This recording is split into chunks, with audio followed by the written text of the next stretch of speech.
What is going on YouTube? It is your boy MrBaboon back with a reaction video. This time we are reacting to your life as an orangutan.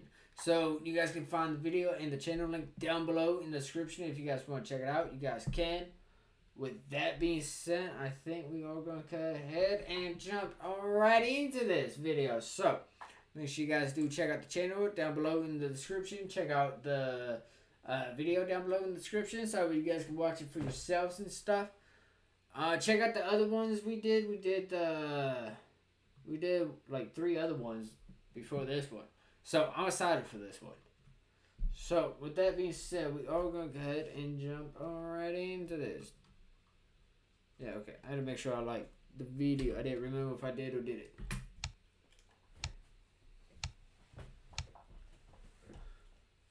Although he's clearly living the dream, you don't fancy it, giving you one option. You leave society behind to live deep in the rainforest, pretending you can't speak so no one can tell you what to do. Everything starts off great, but as time goes on you start to notice a few changes. Now your feet look like hands and your hips move like shoulders. Your skin's turned grey and you're covered in patchy orange hair. I guess that's not much different. And that's when it hits you. You are now an orangutan. No. That's not how it happens. Wait, what you talk? I'll tell it properly. That's all just legend. Like 19 million years ago we diverged from all the other apes and somehow ended up in Asia, eventually leading to you. Pink-faced, 2 kilos and utterly useless. You were a very clingy child, needing constant contact with your mum's belly for your first few weeks, till you're strong enough to have constant contact with your mum's back. She's off to find your first solid food, which she munches up in her own mouth, making it nice and easy for you to eat. Luckily, your main food source is still mum herself. At 4 months, you finally decide to let go of mum in a triumphant moment that only lasts a few seconds. But by 6 months, you're confident cutting the cord and can now actually watch mum and learn something. You're beginning your first lessons in nest building, a very important skill you use every day, so should pay close attention to. At 1.5 years, you're getting your bearings, buddy travelling through the canopy. It's scary climbing. Yeah, I think I already failed the first lesson. I don't think I was paying attention. But you'd better get used to it, because if you haven't noticed yet, 90% of your time is spent in the trees. Ooh. That's your sister. She occasionally comes home to catch up with mum. The sons don't bother though. Together you formed a temporary travel party heading towards a ripe fruit tree. The abundance of fresh fruit on the tree attracts more than just you though, but that's not a problem. It's actually a good opportunity for you to play and the adults to have a long overdue gossip. This will be the most social time of your life, so enjoy it while it lasts. After watching your mum for 2 more years, you're now proficient in building nests, and mum gets her nighttime personal space back. Shortly after, you begin looking for your own food, having developed a rough mental map of the forest and all the different plant species. You're still nursing from mum though. This lasts up until you're around 7 or 8, when you're fully weaned and sent on your way. You are now a sub-adult orangutan. Try Cascade Platinum Plus. It removes up to 100% of food residue. We got hit with an ad. We got an ad. Oh, we got another one. But we can skip this one. After the longest childhood of any animal, you've finally got your independence, which begins by finding your own home range away from everyone else. As you climb through the canopy with your slow, precise movements, you come across a strange animal that makes awkward eye contact. We all know what this means. Deeply offended, you swoop them up and carry them deep into the forest to be held prisoner, or married, or no. Legends again. The modern reality looks a bit more like this, but I'm not going to go there to keep it light-hearted. Like with most things, you don't care, and continue on minding your own business, at least until you come across the human's permanent nest. They look tasty. You watch for a bit, then quickly nip in and help yourself to a complimentary drink. Nice and juiced up, you find a patch of forest and put that energy to use building your nest for the night. Bending nature to your will, you create a base, then furnish it with some lighter branches. 10 minutes later, once you've padded out the nest nicely, you're ready for a good night's sleep. Nice. Go me. Oh, it's great. Okay, so first you quickly weave together another bunch of branches to create a quick roof, then see out the night. The next morning, you're woken by the forest alarm clock, an adult male long calling to the local females that he's ready for some action. It also serves as a warning to any would-be competitors to stay out of his zone. Every day starts off with 3 hours of hard graft, getting down as much food as you can. Fruit is your favourite, making up as much as 90% of your diet. All that energy is then spent having a midday nap before your evening stroll to a new area where you haven't eaten all the fruit yet. After a few years of this routine, your usual morning quest for food brings you back to a familiar location. You end your year-long Flores lava streak to approach the human on foot. They seem friendly, so you playfully start to ask to wear their coat, like the definitely innocent ape you are. They seem rather amused as you blatantly commit daylight robbery, so once you confirm that the jacket fits, take your chance and bolt it back to the comfort of the trees. It's already the evening, so nest building time. You build a nest as you've done thousands of times before, then make use of your shiny new tool.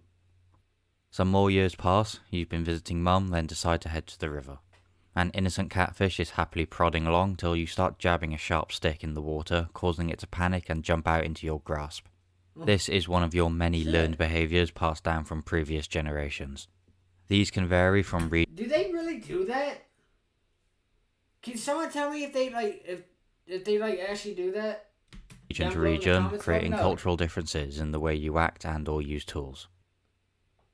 Already bored of fish, you're back to old habits. Just need to get across the river. Another handy trick you picked up helps you decide if it's worth risking a swim. You think not. Oh well.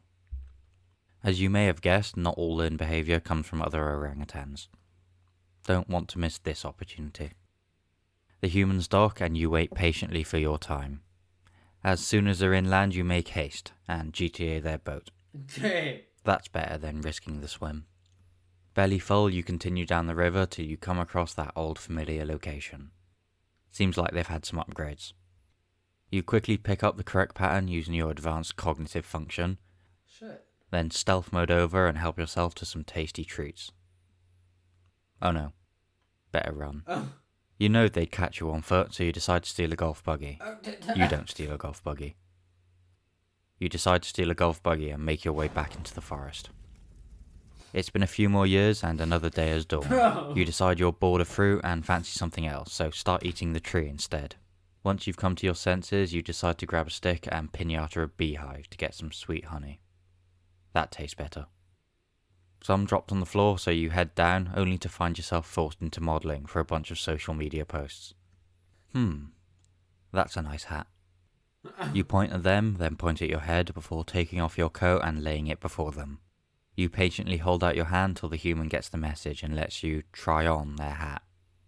It fits well, and they don't look too impressed with your offering, so you quickly disappear into the canopy. At least they'll get some likes for that for offering, so you quickly disappear into the canopy. I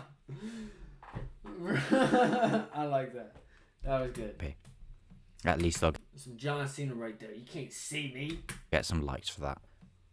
As a father who works full-time, I want to be an example to show them that even... Back to bed for the night. What's that? You slowly peer over the side of your nest to see another orange creature prowling through the forest. At the age of 15, you're about to be an adult, so are too big and skilled at climbing to be worth its time. Around the age of 15 or 16 is when you hit maturity, meaning you are now an adult orangutan. And there's a reason you don't look any different. As a female, not much changes as an adult. You're a bit bigger, maybe more wrinkly, and you're able to mate now. As a male, you also don't look any different.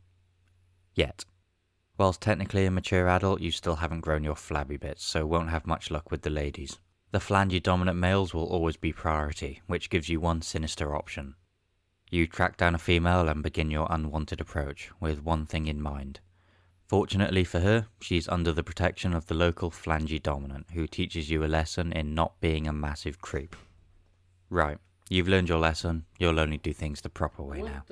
No one really knows why some males don't grow flanges till they're years past maturity, but others can start before.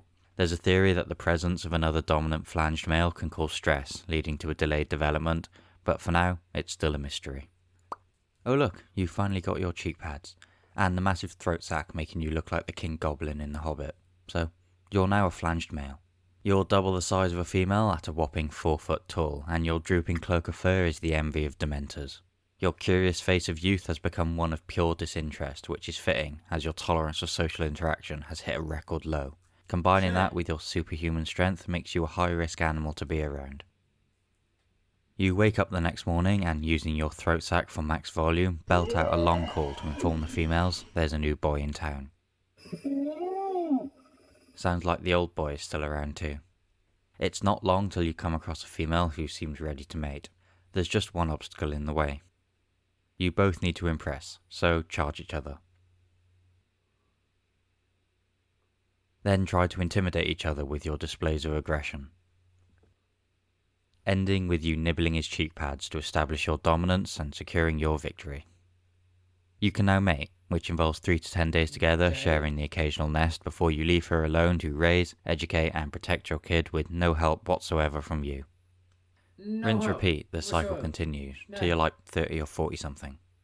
Eventually, videos of you spearfishing and code breaking attract the attention of some researchers who want to push your capabilities to their limits. For obvious reasons, you're careful not to reveal all your secrets by making the odd mistake and remaining silent at all times. Next thing you know, you're stuck correcting their origin story, surrounded by your worst nightmare. Wait, so up until now you have just been pretending not to be able to speak so you didn't have to work? Yep. Huh? Bro!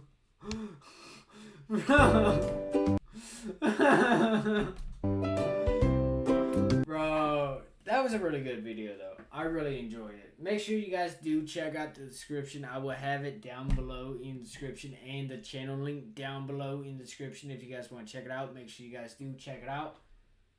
So, with that being said, I will see you guys in the next video.